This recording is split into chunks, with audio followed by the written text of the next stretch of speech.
Hi hello welcome to our channel. నేను మీ సిరి. ఈరోజు మనం చెప్పుకోబోయే కథ మిసెస్ అగస్త్య. కథలోకి వెళ్ళే ముందు వీడియోని లైక్ చేసి అలాగే హైప్ చేసి సబ్స్క్రైబ్ చేసుకొని పక్కనే ఉన్న బెల్ సింబల్ మీద క్లిక్ చేసి నోటిఫికేషన్ ఆన్లో పెట్టుకోండి. లేకపోతే కథని మిస్ అయిపోతారు. Mrs Agastya part 174. అరవింద్ లేచి ఫుడ్ ఆర్డర్ ఇవ్వడానికి ల్యాండ్లైన్ దగ్గరికి వచ్చాడు. అతను వెనకే వెళ్ళి అతన్ని హత్తుకుంది మాలతి. అరు చాలా స్వీట్గా పిలిచింది. మాలతి అతను విసుగ్గా ఫీల్ అయ్యి అరిచాడు. ప్లీజ్ అరు, ఎందుకంత కోపం? మనం వైఫ్ అండ్ హస్బెండ్ అవ్వబోతున్నాం అని అతని ముందరకొచ్చి మునివేళ్ల మీద నిలబడి అతని చుట్టూ చేతులు వేసింది. సార్, పరుగున వచ్చి తలుపు కొట్టింది రచన. అరవింద్ ఉలిక్కిపడ్డాడు. మరుక్షణం రచన లోపలికొచ్చింది. మాలతి డోర్ వేయకపోవడంతో ఆమె లోపలికి రాగలిగింది. దగ్గరగా ఉన్న వాళ్ళిద్దరినీ చూసి రచన అదిరిపడింది. రాకూడని టైంలో వచ్చినందుకు ఏం చేయాలో కాళ్ళు చేతులు ఆడలేదు. గబుక్కున వెనక్కి తిరిగిపోయింది రచన. ఆమెకు చాలా చాలా భయం వేసింది. ఊహించలేదు ఇలా జరుగుతుంది అని. ఇప్పుడు వాళ్ళు ఏమనుకుంటారు? వెంటనే మాలతి వచ్చి ఆవేశంగా రచన భుజం పట్టుకొని వెనక్కి తిప్పి ఆమె చెంప పగిలేలా గట్టిగా కొట్టింది. ఒక్కసారిగా తల తిరిగినట్టు అనిపించింది రచనకి. అప్రయత్నంగా అడుగులు వెనక్కి వేసి తలుపుకొని ఆనుకుని పోయింది రచన. ఆ హఠాత్ పరిణామానికి అరవింద్ కూడా షాక్ అయ్యాడు. రచనకి ఏడుపు ముంచుకొచ్చింది. ఐఎమ్ సారీ సార్, మీ కాల్ కనెక్ట్ అవ్వట్లేదని మేనేజర్ గారు అడిగితే వచ్చాను. మీతో ప్రాజెక్ట్ గురించి ఏదో మాట్లాడాలట అన్నది రచన. ఇక్కడ తప్పు తనదే అని రచన అనుకుంది. వాళ్ళ ప్రైవసీ డిస్టర్బ్ చేసినందుకు అలా రియాక్ట్ అయ్యారని కూడా అనుకుంది. కానీ మాలతి మీద చాలా కోపం వచ్చింది రచనకి. అరవింద్ నుదురు రుద్దుకుంటూ మాలతి వైపు సీరియస్గా చూశాడు. రచన ముందు మాలతిని ఏమీ ఆనలేక కోపాన్ని అణుచుకుని రచన దగ్గరికి వచ్చాడు. పద అని చెప్తూ రచనతో పాటు బయటికి వెళ్తుంటే కోపంగా పిలిచింది మాలతి. ఆమె వైపు ఒక చూపు చూడగానే ఆమె సైలెంట్ అయిపోయింది. ఒక్కసారిగా భయం వేసి, అది కాదారు, రూమ్లోకి వచ్చేటప్పుడు పర్మిషన్ అడిగి రావాలని తెలీదా అని అన్నది మాలతి చాలా చాలా కోపంగా. యూ జస్ట్ షటప్, నీ రూమ్కి వెళ్ళు, అరవింద్ సీరియస్గా చెప్పడంతో ఎంప్లాయీ ముందు అవమానించాడని మాలతి వెళ్ళిపోయింది అక్కడి నుంచి. రచన ఆమె మాట్లాడలేదు. తన తల్లి కూడా తన మీద ఎప్పుడూ చేయి చేసుకోలేదు ఇంతవరకు. ముఖం తిప్పుకొని ఆమె వెక్కిళ్ళు బలవంతంగా ఆపుకుంటోంది. ఒకసారి మీరు మేనేజర్ గారితో మాట్లాడండి సార్. ఆమెలో చాలా లో గొంతుకతో చెప్పి వెళ్ళిపోతుంటే ఆమె చేతిని పట్టేసుకున్నాడు అరవింద్ కంగారుగా. Rachana, I'm sorry, I'm really sorry. తన తప్పుకు నేను క్షమాపణ చెప్తున్నాను. అరవింద్ ఆమెని బాధగా చూస్తూ అన్నాడు. తప్పు నాదే సార్, మీది కాదు. మీరు లోపలికి రమ్మనకుండానే పరిగెత్తడం నాది తప్పు. ఏదో మంచి పొజిషన్ కోసం ఆశపడేంత దూరం రావడం నాది తప్పు. మా అమ్మని ఒప్పించి మరీ వచ్చాను. ఇవన్నీ ఉంటాయని తెలిస్తే అస్సలు రాను. అయినా మీరు బాస్, నేను ఒక ఎంప్లాయ్, ఇవన్నీ మామూలే కదా సార్ అని ఏడుపు ముంచుకొస్తుంటే అతని ముందు వీక్ అవడం ఇష్టం లేక బలవంతంగా ఆపుకుంది రచన. ఈ క్షణమే నా ఉద్యోగం ఊడిపోయినా కానీ ఒక్కటి నిజం సార్, అక్కడ మీకు కాబోయే భార్య కాకుండా మరొకరు ఉంటే నేను చంపి పాతేసేదాన్ని. కేవలం మీ మీద ఉన్న గౌరవంతో ఆగిపోయాను. మీకు ఈ క్షణమే వీలుంటే నన్ను తిరిగి పంపించేయగలరు. ఆమె గంభీరంగా ముఖం పెట్టుకొని అతని వైపు చూసింది. ఆమె సున్నితత్వాన్ని, అంతలోనే ఆమె ఆత్మగౌరవాన్ని రెండిటిని చూశాడు అరవింద్. ఇంకోసారి ఇలా జరగకుండా నేను చూసుకుంటాను. ఐఎమ్ రియల్లీ సారీ రచన. కానీ ఆ ప్లేస్లో ఎవరున్నా నీకు నచ్చింది, నీ సెల్ఫ్ రెస్పెక్ట్ని కాపాడుకోవడానికి నువ్వేం చేసినా నేనేం అనుకునేవాడిని కాదు అనగానే ఒక్కింత ఆశ్చర్యంగా చూసింది అతని వైపు. కానీ నీలో చాలా ఓపిక ఉంది. అనవసరంగా భరించాల్సి వచ్చింది. ఇదే చివరిసారి. అన్నావు కదా నా మీద అభిమానం, గౌరవం ఏదో అని. ప్లీజ్ నా కోసం ప్రాజెక్ట్ అయ్యేంత వరకు ఉండు అని అన్నాడు.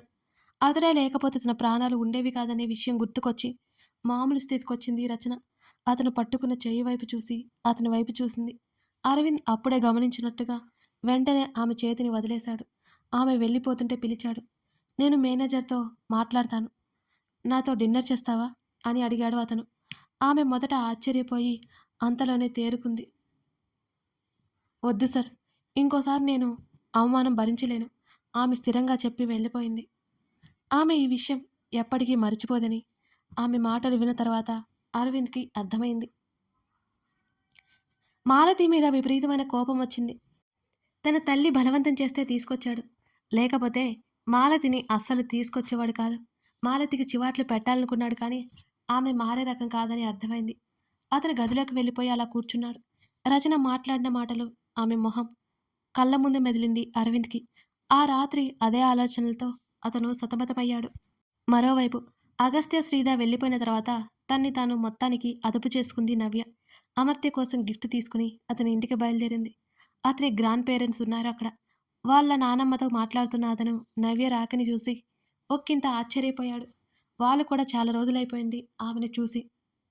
ఆ వృద్ధ దంపతులిద్దరూ లోపలికి ఆహ్వానించారు. అమర్త్య అయితే ఇంకా షాక్లోనే ఉన్నట్టున్నాడు. చిరునవ్వుతో లోపలికొచ్చింది నవ్య. ఆమె నవ్వు చూసి అతను ఎన్నో రోజులైపోయింది. పనమ్మాయిని పిలిచి కాఫీ తీసుకురమ్మని కేక వేసింది ఆవిడ. నవ్య వద్దని ఎంత చెప్పినా ఆవిడ వినలేదు. లంచ్కి ఉండాలని గట్టిగా చెప్పాడు అతను. నవ్య కాదనలేదు. వాళ్ళతో మాట్లాడుతూ కాసేపు అలా అతనితో పాటు రూంలోకి వెళ్ళింది నవ్య. అప్పుడే వెళ్ళిపోవాలా? ఆమెకే మాత్రం ఇష్టం లేదు అతను వెళ్ళడం. వెళ్ళాలి కదా, తప్పదు. ఇక్కడ ఉండి ఏం చేయమంటావు నవ్య? చెప్పు అని ఆమెకు ఎదురుగా నిలబడి టేబుల్కి ఆనుకున్నాడు. అతని బెడ్ మీద కూర్చొని మౌనంగా అతని వైపే చూస్తోంది నవ్య. నువ్వు వెళ్ళిపోతే నాకు ఏదోలా ఉందిరా.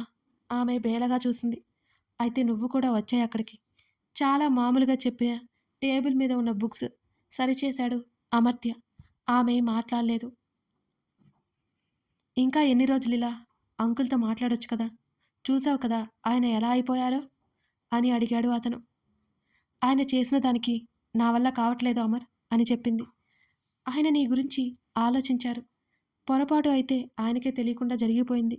ఆ తర్వాత అతని కోసం ఆయన కూడా చాలా ట్రై చేశారు. ఈ విషయం నీకు తెలీదు.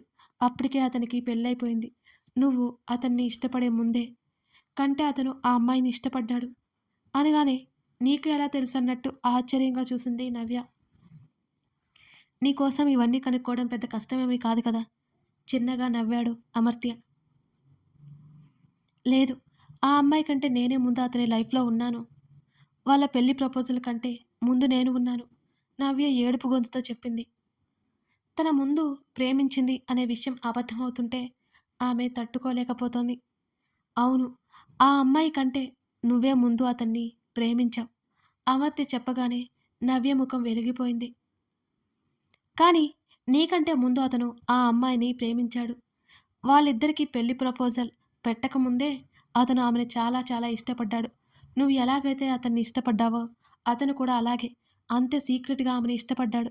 పెద్దవాళ్ళ సమక్షంలో పెళ్లి చేసుకోవాలని వాళ్ళని ఒప్పించాడు కూడా అని చెప్పాడు అమర్త్య. ఆ నిజాలు తనకి చాలా కష్టంగా అనిపించి చేతుల్లో ముఖం దాచుకుంది నవ్య. ఇన్నాళ్ళు న్యాయం తన వైపే ఉంది అనుకుంటున్న ఆమెకి ఈ నిజాలు అన్ని నీరసం తెప్పిస్తున్నాయి. ఆమె ముందరగా వెళ్ళి, ఇది నేను క్యాజువల్గా చెప్తున్నాను. నీకోసం చెప్తున్నాను. థింక్ వన్స్ నవ్య. అతను నీకు కరెక్ట్ కాదు. నీ ప్రేమను పొందే అర్హత అతనికి లేదు. ఇంత పిచ్చిగా ప్రేమించే అమ్మాయిని కాదనుకున్నాడు అంటే నువ్వే ఆలోచించు. అతను ఆమెని అంత ఇష్టపడ్డాడు. ఆమంటే అతనికి పిచ్చి ప్రాణం. నేను చాలా చాలా ఎంక్వైరీ చేయించాను. నిజంగానే ఆ అమ్మాయి అతనికి ప్రాణమే. ఆమె కోసం ఎందాకైనా వెళ్తాడు. ఏదైనా చేస్తాడు అంటూ రీసెంట్గా జరిగిన మనోహర్ మ్యాటర్ గురించి చెప్పాడు. అది నవ్య వల్లే జరిగిందని అమర్త్యకి తెలియదు కదా. అలాంటి టఫ్ సిచ్యువేషన్లో కూడా ఆమె చెయ్యి వదలలేదు చూసావా. అతనికి ఏమైనా పర్లేదనుకుని ఆమె కోసమే చూశాడు. అంతేకాదు, వాళ్ళిద్దరికీ ఒక పాప ఉంది. పాపం ఆ పసిపాపకి తండ్రిని దూరం చేస్తావా అని అడిగాడు అమర్త్య. ఆ పాపని నేను నా కూతుర్లా చూసుకుంటాను. ఇంకా మాట్లాడుతున్న నవ్యని చూసి అతనికి జాలి వేసింది. కూతుర్లా చూసుకున్నంత మాత్రాన నీ కూతురు అవ్వదు నవ్య. అలాగే నువ్వు తనకి తల్లివి కావు అని అంటూ ఆమెకి వాళ్ళ సైకియాట్రిస్ట్ దగ్గర 4th సెషన్ ఉంది. ఆమెను అన్కాన్షియస్ చేసి చాలా జాగ్రత్తగా చేస్తున్నాడు. ఇప్పుడు అక్కడికి తీసుకెళ్ళాలి నెమ్మదిగా. లేకపోతే ఆమె మళ్ళీ మునుపట్లా మారిపోగలదు. ఎందుకు ఎందుకిలా నాకే జరిగింది? ఆస్తి ఉంది, అందం ఉంది. అయినా సరే నా ప్రేమ నాకు దక్కలేదు అంటూ నవ్య వెక్కి వెక్కి ఏడుస్తుంటే ఆమె తలను నెమ్మదిగా హృదయానికి హత్తుకున్నాడు అమర్త్య. అమర్, నేను నేను భరించలేకపోతున్నాను. ఆమె గట్టి గట్టిగా ఏడవడం మొదలుపెట్టింది. అతను ఇంకా మాట్లాడలేదు. ఆమె జుత్తు నిమురుతున్నాడు. కాసేపటి తర్వాత ఆమె ముఖంలోకి చూశాడు అమర్త్య. ఏడవకు. నీకు హెల్త్ పాడవడం తప్ప ఉపయోగం లేదు. నువ్వు ఎన్నైనా చెయ్యి. అతను నీకు దక్కడు. ఇది మాత్రం నేను చెప్పగలను అనగానే అతని వైపు కోపంగా చూసింది Navya. Amar, don't talk like that. ఆమె వేలు చూపించింది. ఇది నిజం నవ్య. నువ్వు ఎన్ని అయినా చెయ్యి. అతను నీకు దక్కడు. నువ్వు నీ కంపెనీ కరెక్ట్‌గా హ్యాండిల్ చేస్తే అది నీకు లాభం. అతనికి కాదు. నీ గుడ్ బిహేవియర్ చూసి అతను ఇంప్రెస్ అయినా సరే, అతని భార్య స్థానంలో నిన్ను ఎందుకు తెచ్చుకుంటాడు? ఆ అమ్మాయి అంటే అతనికి ఎంత పిచ్చి ప్రేమో తెలిసి కూడా నువ్వు ఇంకా అతని మీదే ఆశలు పెట్టుకోవడం అనవసరం. నువ్వేం చేసినా వాళ్ళిద్దరి మధ్య ఒక పసిపాప ఉంది. గుర్తుపెట్టుకో. తల్లి దూరమైన, తండ్రి దూరమైన ఆ చిన్నారి హృదయం భరించలేదు. అమర్త్య చివరి మాటలకు అవంతి గుర్తుకొచ్చింది నవ్యకి. నువ్వు నా మనసు మార్చాలని చూడకు అమర్. అతను లేకుండా నా లైఫ్ చాలా కష్టం నాకు అని ఆమె మాట్లాడుతుంటే ఆమె భుజాలు పట్టుకుని దగ్గరికి లాగి, అతను పోయాడు అనుకుని ఇన్నేళ్ళు బ్రతికి ఇక మీదట కూడా అలాగే బ్రతుకు అని గట్టిగా అరిచాడు అమర్త్య. మొదటిసారి చూస్తోంది అతనిలో కోపాన్ని నవ్య. అమర్త్య ఇలా కూడా మాట్లాడగలడా అనిపించింది ఆ క్షణం. కళ్ళు వెడల్పు చేసి చూస్తున్న నవ్యని చూసి, నవ్య, వాస్తవాన్ని అర్థం చేసుకోవడానికి ప్రయత్నించు. అతను నీకు ఎప్పటికీ దక్కడు. అతని భార్యని నువ్వేమైనా చేస్తే నిన్ను చంపేసి అతని భార్య లేనందుకు అతను చచ్చిపోతాడు. ప్లీజ్ అర్థం చేసుకో అంటూ ఆమెకు నచ్చజెప్పాడు అమర్త్య. నవ్య ఆలోచనలు ఎటెటో ఉన్నాయి. ఆమెకి ఇంకా శ్రీధ మీద కోపం పోలేదు అసలు. తను కోప్పడుతున్న విషయం గుర్తుకొచ్చి ఆవేశం తగ్గించుకొని ఆమె భుజాల చుట్టూ చేతులు వేసి అక్కడి నుంచి బయటికి తీసుకొచ్చాడు అమర్త్య.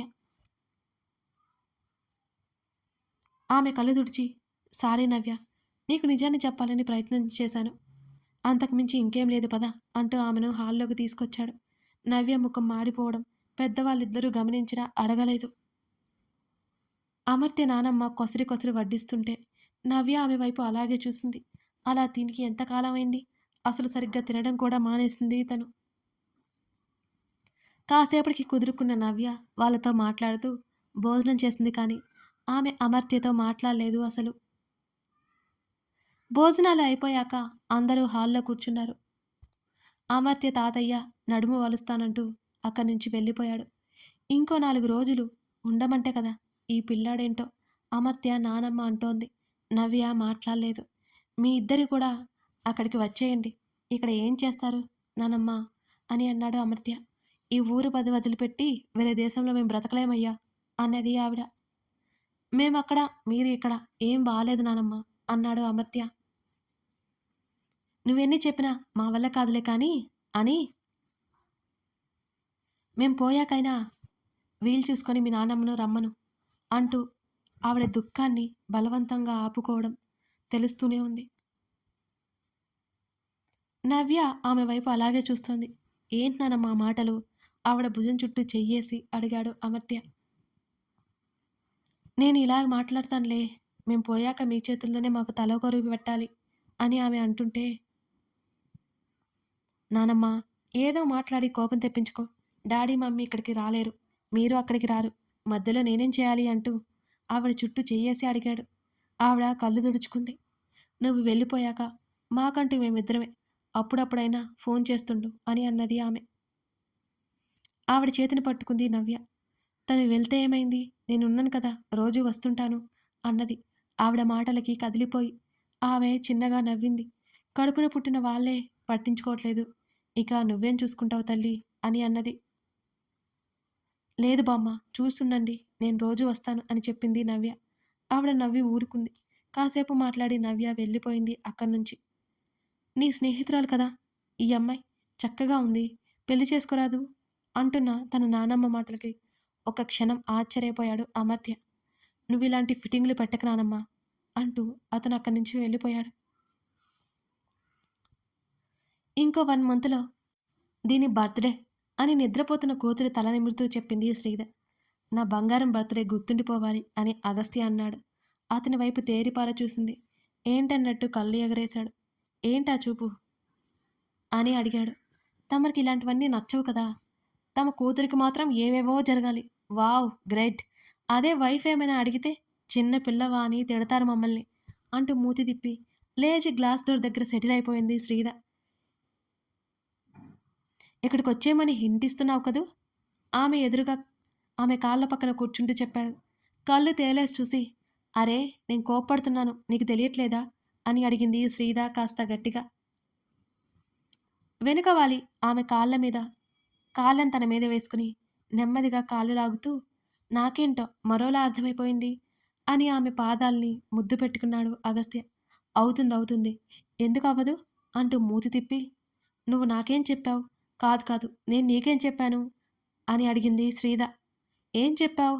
ఆమె కాళ్ళని నెమ్మదిగా నొక్కుతూ అడిగాడు అగస్త్య. కాళ్ళు వెనక్కి తీసుకొని అతని వైపుకు వచ్చింది శ్రీద. ఓయ్! ఈ మంత్లో నాకు ప్రెగ్నెన్సీ రావాలని చెప్పానా లేదా? అని ఆమె అడుగుతుంటే ఆమె వైపు అదోలా చూశాడు అగస్త్య. కథ కొనసాగుతోంది. ఈ కథ మీకు నచ్చితే లైక్ చేసి కామెంట్ చేయండి. నేను ఇంత కష్టపడి వీడియోస్ చేస్తున్నాను కదా! మీ ఒక్క లైక్ నాకు ఎంత ఉత్సాహాన్ని ఇస్తుందో మీకు తెలీదు. బావుంది అనే మీ చిన్న మాట నన్ను ఇంకా ప్రోత్సహిస్తుంది. తప్పకుండా లైక్ చేసి కామెంట్ చేయండి friends. Thank you for watching this video.